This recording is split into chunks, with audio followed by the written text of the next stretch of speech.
Hi guys, and for this week's My Halifax I'm going to do something a little different and I'm going to cook a meal. It's very easy to make and it's really good if you plan on entertaining people. So I'm going to cook a peppercorn pork tenderloin, which sounds complicated, but like I said, it is super easy. So for this recipe you'll need 1 pork tenderloin, 2 tablespoons of butter, 3 tablespoons of brandy, half a cup of whipping cream, 1 tablespoon of Dijon mustard, 1/4 teaspoon of salt, a pinch of thyme, a pinch of marjoram, pinch of rosemary, and 1/2 teaspoon of freshly ground black pepper. So the first thing you're going to do is actually cover the pork tenderloin in pepper. Okay, so that's about as much peppercorn as I want to put on. I don't like that much peppercorn, I like it to just have a hint of peppercorn, so I've put a little bit on, and I said peppercorn like 1,000 times. But believe it or not, that is as much prep as you need to do to the meat before you actually start to cook it. That's why I like this thing, because it's so easy to do.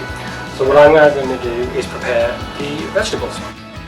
So what I'm going to do is basically some oven roasted little potatoes. All I'm going to do is put about 2 tablespoons of oil into a mixing pot with a little bit of garlic, some herbs and some salt.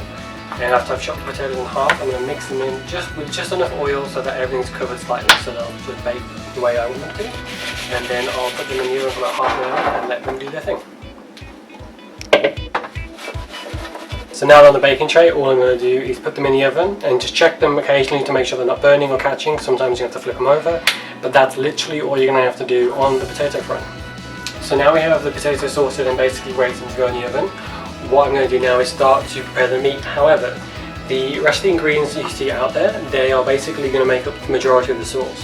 So what I tend to do is mix them now. So what you're going to do is pour your cream into your mixing bowl. Add the rosemary and thyme. Add the Dijon.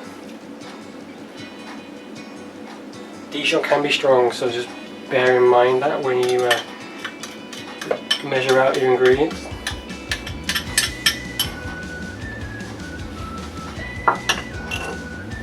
And a pinch of salt, or in my case, 2 shakes.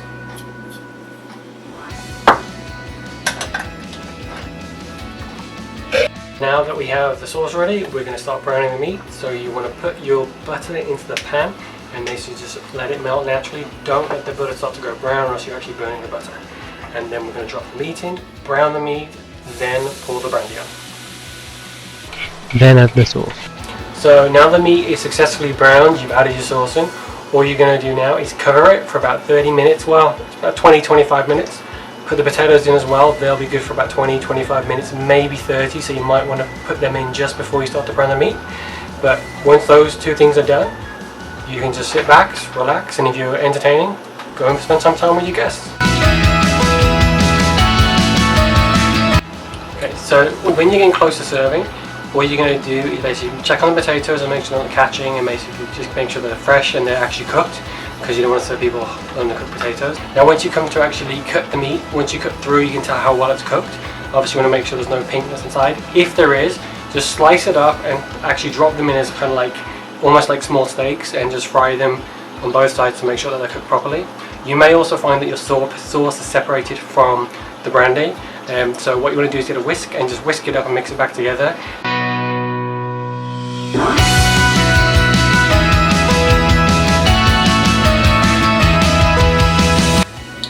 So our food is now ready to eat. Thank you for watching this episode. If you guys have any recipes that are similar to this, which is actually quite easy to cook, but actually looks like it's quite a good meal, please let me know in the comments below. ifindfood.com is a really good website for just any kind of recipe that you could think of, or just a good website to use generally for cooking. Thank you for liking and commenting on this video, and we'll see you next week.